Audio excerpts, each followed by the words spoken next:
Hello everyone, welcome back to my channel. आज की class में हम करेंगे the level of teachings. So there are 3 level of teaching: memory level of teaching, understanding level of teaching and reflective level of teaching. So memory level of teaching is there is a least thoughtful teaching level, and this level is given by Harbhajan. Second is your understanding level. This is the least thoughtful level of teaching, and this is given by Morrison. And the third one is your reflective level of teaching. This level is given by Hunt. So ये lower level to higher level तक जाते हैं: memory level, understanding level and reflective level of teaching. तो हम इनको one by one discuss करेंगे. First one से हम करेंगे. तो मेमोरी लेवल जो है, इसमें टीचिंग जो रहती है वो लीस्ट रहती है. ये आपकी टीचर सेंटर रहती है. Understanding level is your subject matter रहता है, इसमें थॉटफुल टीचिंग रहती है. And third one is your reflective level of teaching. This is the most thoughtful and highest level of teaching. And इसमें जो रहता है subject matter, student centric and problem solving जो लेवल रहता है आपका, रिफ्लेक्टिव लेवल ऑफ टीचिंग रहता है. सो इनको वन बाय वन हम डिस्कस करेंगे. 3 level of teaching. So first one is your memory level of teaching. What is the memory level of teaching? The learner has to learn the material, retain the meaningful material and reproduce that when asked for. So this is a memory level. एक तो आपका this is the initial level of teaching. This is a teacher centered level, and in this level used both objective and essay type examination to evaluate the learner contents. So the facts and information are forcefully supplied to the brain of the learner in this memory level of teaching. So memory level of teaching, the objective of the memory level of teaching is just to impart information on the knowledge to the learner, and this is given by Harbhajan. So इसमें जो है facts and information forcefully supply की जाती है to the brain of the learner. Learner को forcefully किया जाता है. So the objective of the memory level. So the objective or information is just impart of knowledge or knowledge to the learner, and the factual in nature रहता है. इसमें rote learning रहती है आपकी, passive memory, mechanical memory. So aims जो रहते हैं to get factual informations, to train memory faculty, to retain the learning material in memory storage, and reproduce recognize करता है the learner information when required. So memory level में 4 phase of memory रहते हैं: LRRR, learning, retention, recall and recognition. So इसमें rote memory, logical memory includes रहती है memory level of teachings में. Next one, the natures of subject matter. इसमें कैसा रहता है? तो सब्जेक्ट मैटर जो रहती है इसमें रोड लर्निंग रहती है. There can be retain and recall की जा सकती है. सब्जेक्ट मैटर इसमें इंक्लूड्स रहते हैं द कॉन्सेप्ट्स, टर्म्स, एलिमेंट्स जो होते हैं, डिफरेंटली थिंग्स इसमें इन्वॉल्व्स रहती है. मेथड्स यूज्ड बाय टीचर्स जो रहते हैं, तो method is a teacher dominating रहती है. Methods like a drill, review and revision and asking questions. So drill means the repetitions रहती है, practice for the purpose of attaining proficiency in memorisation materials की. सो drill में repetitions रहती है, practice रहती है. रिव्यू एंड रिवीजन से, revision is a most important method of the teacher in memory level. And asking the questions, learner से examiner questions करता है. सो नॉलेज लेवल जो रहता है, ऑब्जेक्टिव रहता है, वो आस्किंग क्वेश्चन से अचीव किया जा सकता है. सो ये मेथड्स रहते हैं टीचर्स के, ड्रिल बाय ड्रिल से, by review revision and by asking the question to the learner कि वो कहाँ तक इंफॉर्मेशन नॉलेज को एक्सेप्ट कर सके हैं, कहाँ तक अचीव कर पाए हैं. रिव्यू एंड रिवीजन से न्यू स्किल्स, न्यू एक्सपीरियंस ऐसा है. And this level memory level is the, because क्योंकि मोटिवेशन का हायर लेवल है, तो इसमें जो स्किल्स एंड लर्निंग रहती है प्रॉब्लम सॉल्विंग के लिए वो डेवलप होती है. Asking the question examiner whether not the knowledge level objective of teaching have been achieve. So इसमें क्वेश्चंस आस्क किए जाते हैं टू द लर्नर कि वो ऑब्जेक्टिव को अचीव कर पाए हैं या नहीं. Next one method is a teaching equipment. Teaching equipment में रहता है कि टीचर्स कौन सी एड्स, सच एड्स यूज़ कर रहा है लर्निंग के लिए, सो टीचिंग के लिए. तो इसमें मोस्टली जो की जाती है audio visuals examples like a model, charts, map and picture, TV, radio के माध्यम से लर्नर को प्रोवाइड की जाती है informations. Evaluation system, so evaluation system जो होता है, both oral and written test are taken by the teacher to check the memory of the students. So in evaluation, written test, short type test, recall type, recognitions like essay and subjective, both are taken by the teacher from the learner to check their knowledge in the subject. So in this level, both the essay and objective type examinations are taken by the teacher to evaluate the learner contents in evaluation system. क्योंकि teacher centered approach है तो इसमें by model charts visual aids के through teacher teach करता है, but the student की involvement इसमें नहीं रहती है, ओनली टीचर की ही इन्वॉल्वमेंट रहती है, इसलिए थॉटलेस लेवल ऑफ टीचिंग रहता है. इसके मेरिट्स एंड डीमेरिट्स हैं. तो useful for young children but not suitable for higher classes. So useful रहता है acquisitions of facts and informations के लिए, बट इसकी डीमेरिट्स ये है कि यूज़ होता है रोड मेमोरी. इसमें रोड मेमोरी पर ज़्यादा फोकस किया जाता है. हेल्प करता है चिल्ड्रंस को to learn new things, new concept, new skills, but ये क्या करता है, डोमिनेंस ऑफ टीचर्स को क्या करता है, डोमिनाइज करता है. एंड इसमें जो इंट्रैक्शन रहती है इन द क्लासरूम वो बहुत ही कम रहती है between the students and the teacher, the less interaction in the classroom. Useful होता है फॉर द स्लो लर्नर के लिए. ये level of memory, level of teaching is useful रहता है, बट नॉट इंस्टिंक्ट मोटिवेशंस इसमें क्या रहती है, नॉन इंस्टिंक्ट रहती है. जो लर्नर की मोटिवेशन अंदर से रहती है वो इसमें लेस रहती है. The basic of understanding and reflective level of teacher का ये बेस है एक memory level of teaching. So loss of retention and recall रहता है इसमें. मेमोरी के रिटेंशन एंड रिकॉल जो है उसमें वो लेस रहता है, क्योंकि इसमें फोकस जो है फोर्सफुली सप्लाई की जाती है इन्फॉर्मेशन टू द लर्नर, तो उनकी मेमोरी जो है रिकॉल करेगी नहीं करेगी, तो ये लेस इम्पैक्ट रहता है. So understanding level, this is the second level of teaching. At this level, the learner and required to comprehend factual information, to know the meaning of different concepts and their relationship, and to apply facts, concept and principle. So understanding level is the subject matter level. This is the thoughtful level of teaching, and teacher make learner to understand generalization and principle and facts. They don't force learner to get knowledge, but they mentally prepare the learner to take knowledge. So the mentally development is high in this level of teaching level, understanding level.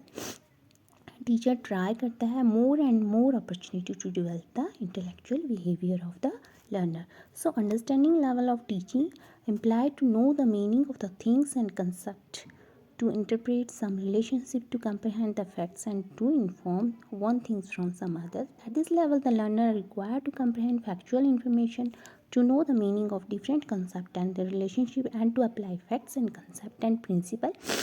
So the teacher make learner to understand generalization and principal facts. They don't force the learner to mentally, and the mentally development is high in this level, and teacher try more and more opportunity. So apply करते हैं facts and concepts of the learner कि उनकी mental ability के through उनको force नहीं करते हैं. सो जो इसमें फैक्चुअल इंफॉर्मेशन जो होती है वो different concept and their relationship को बताता है. लर्नर उनको एक्वायर्ड करता है, उनको फोर्सफुली इसमें इन्वॉल्व नहीं किया जा सकता है. तो ये सब्जेक्ट मैटर लेवल रहता है. So understanding level, this level is given by Morrison model of understanding level. So aims जो रहते हैं इसके comprehensive objective कंप्राइज करता है translation, interpretation and exploitations. Comprehension objectives रहते हैं इसमें. एप्लीकेशंस ऑब्जेक्टिव रहते हैं. Efficiency to apply to compare knowledge in various similar and different situation.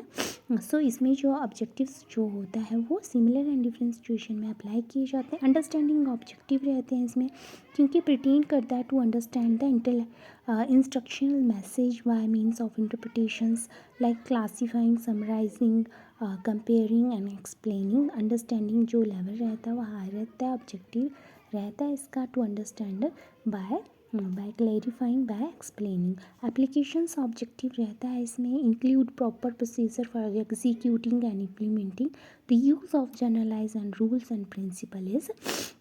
Practical life situations में उनको किया जाता है यूज़। तो इम्प्लीमेशन एग्जीक्यूटिव जो रहती है वो प्रैक्टिकली रहती है। नेचर ऑफ सब्जेक्ट मैटर जो रहता है वो बहुत ही वाइड रेंज में रहता है। द लार्ज नंबर रहता है, लार्ज इन क्वांटिटी में रहता है। So this are the aim and objective of understanding level. क्योंकि ये सब्जेक्ट मैटर रहता है तो सब्जेक्ट मैटर ये कंप्रहेंसिव रहता है। इसमें एप्लीकेशंस ऑब्जेक्टिव रहती है, अंडरस्टैंडिंग ऑब्जेक्टिव रहता है एंड एप्लीकेशन ऑब्जेक्टिव रहता है। इसमें एट प्रैक्टिकल लाइफ सिचुएशन पे इसको अप्लाई किया जाता है। The understanding level of teacher and the natures of the subject matter. Next one is a method used by teacher in understanding level of teaching. So the method used by teacher is a lecture method. By lecture methods के through वो learner को provide करता है information. By the lecture demonstration method, by the lecture demonstration method, by discussion method. Learner and teachers में discussions होती है understanding level में। So by discussions के थ्रू वो नॉलेज उनको प्रोवाइड करता है। Inductive and deductive method also in understanding level के करता है use in understanding level of teaching. There is inductive and deductive method of teaching जो कि मैंने आपको लास्ट क्लास में भी एक्सप्लेन किए थे। एक्सप्लेनेशंस होती हैं इसमें। टीचर जो लर्नर को प्रोवाइड करता है एक्सप्लेनेशन टू फैक्ट इन्फॉर्मेशंस को। So they are the method of teachers, the lecture demonstration, discussion, inductive, deductive and explanation method. Teaching equipments जो इसमें रहते हैं different charts, models and picture TVs के थ्रू जो है इलेक्ट्रॉनिक डिवाइस के थ्रू जो है टीचर लर्नर को इंफॉर्मेशन एंड नॉलेज प्रोवाइड करता है। तो इवैल्यूएशन जो रहता है इसमें the teacher has to evaluate the ability to compare graphs, discriminate and generalization, and these are the merits and demerits of understanding level. Effective learning इसमें रहती है क्योंकि इसमें स्टूडेंट की इन्वॉल्वमेंट रहती है। Development of difference cognitive abilities की रहती है। रिफ्लेक्टिव लेवल ऑफ टीचिंग जो रहता है इसमें स्टेज एंटरिंग रहती है। Effective classroom interactions. डीमेरिट से इग्नोर हायर कॉग्निटिव एबिलिटीज़ जो रहती है कि टीचर्स की इसमें ज़्यादा लर्नर की इसमें बहुत कम इन्वॉल्वमेंट रहती है, ज़्यादा नहीं रहती है। So it ignore higher cognitive levels. Less emphasize on इंस्ट्रिक्ट मोटिवेशन जो रहता है इसमें इंस्ट्रिक्ट मोटिवेशन जो रहता है वो कम रहता है, जबकि मेमोरी लेवल में जो रहता था हायर मोटिवेशंस लेवल था वो। नो इंडिविजुअलाइजेशन लर्निंग नहीं रहती है इसमें, किसी एक को ही इंफॉर्मेशन प्रोवाइड नहीं की जाएगी। प्रिंसिपल इन फैक्ट जो होंगे वो सबको सिमिलरली डिफाइन किए जाएंगे। सो ये टीचर सेंटर जो रहता है एक टीचर सेंटर रहता है। Reflective level of teaching, this is the third level of teaching, the reflective level of teaching. So reflective level is the highest level of teaching learning activity and it includes both memory level and understanding level of teaching. So this is not dependent on memorization, understanding of concept and their application only, but it demand the use of higher mental process such as reasoning, thinking, analyzing concept, imaginations, ideas, thoughts and other bodies of knowledge, critically finding out the facts. So in this level the teacher is democratic in this level and teacher does not force knowledge on the learner mind but develop their talents and capability. So the reflective level को हम यहाँ पे detail में discuss करेंगे। This is the highest level of teaching. तो इसमें teacher and student दोनों की इन्वॉल्वमेंट रहती है। This is a student center level also and highest level of teaching. इसमें original thinking and creative abilities of the learner is higher रहती है and this reflective level of teaching. इसमें higher mental process रहता है learner का। So reflective level of teaching, this is a stage of learning when students don't merely repeat and revise questions answer only but understand, learn, and relate, interpret the concept, but also they ponder upon concept and pay seriously thoughtful consideration to the presented contents. वो सिर्फ question answer नहीं करते हैं, root learning इसमें नहीं होती है, बल्कि वो मेंटली डेवलप होती हैं। उनकी मेंटली जो कैपेबिलिटी है, क्रिएटिविटी है, उनकी जो ओरिजिनल थिंकिंग है, वो डेवलप होती है at this level of teaching, reflective level of teaching. So this level is given by Hunt model of reflective level of teaching। ये level identify the problem and find out the solutions and problem centered होता है, develop करता है students creativity and activities। A teacher role is democratic in this level। So aims and objective to develop insight into the learner, to solve problems, to develop rational critical thinking in the students, and to develop the ability of the independent thinking and decision making in the students। सो ये students को involve करता है, identify the problem, solutions को finds out करना and problem centre analysis करना, उसका solutions करना। सो इसमें माइंड की क्रिएटिविटीज़ रहती है, उनकी थिंकिंग जो रहती है स्टूडेंट्स की वो डेवलप होती है। द एबिलिटी जो होती है स्टूडेंट्स की, वो इंडिपेंडेंट होते हैं, अपने आइडियाज़ एंड थॉट्स को वो टैक्टफुली एक्टिवली डिसीजन के लिए यूज़ करते हैं। तो natures of the subject matter, method of used by the teacher in reflecting level of teaching। So problem solving methods, investigating project history method, experimental method, inquiry oriented method, and analytical methods are the method that is used by the teacher in this level, reflective level of teaching। the evaluation जो रहता है, the evaluation system at this reflective level of teaching should test the higher order cognitive ability like reasoning, creativity, original thinking, problem solving, critical thinkings। And students are active रहते हैं, learner centre रहता है ये। सो इसमें reasoning, logically and imaginations पे evaluate किया जाता है reflective level of teaching. So merits and the demerits of reflective level of teaching, this is the most thoughtful mode of operations। learner centered approach रहती है ये। Development of problem solving ability रहती है इसमें। Useful gift होता है for the children, provides maximum flexibility, self motivation, self independent रहते हैं इसमें। लर्नर डेवलप होती है इसमें क्रिएटिविटी माइंड की। Demerits are the not suitable for lower classes, के लिए ये सुटेबल नहीं है। द टाइम कंज्यूमिंग प्रोसेस रहता है क्योंकि इसमें लर्नर एंड टीचर दोनों की इन्वॉल्वमेंट रहती है। So the ideas and information को कंसेप्ट करने के लिए ये very long process, time consuming process रहता है इसमें। Not suitable for Indian classrooms, के लिए सुटेबल नहीं रहता है। Not application for the students, के लिए नहीं है। An excuse burden on the teachers, इसमें टीचर्स पर एक्सेस बर्डन रहता है। So these are the merits and demerits of reflecting level। so this is the highest level and student standard level। इसमें जो है teaching, the democratic teaching is a democratic and original thinking, creative abilities of the learner develops होती हैं in this level of teaching। and the teachers is democratic level पे होता है। so teacher does not force knowledge on the learner mind but develop their capabilities। so these are the third, तो these are the 3 level of teaching जो कि हमने इस class में discuss किए। सो नेक्स्ट क्लास में हम नेक्स्ट टॉपिक डिस्कस करेंगे।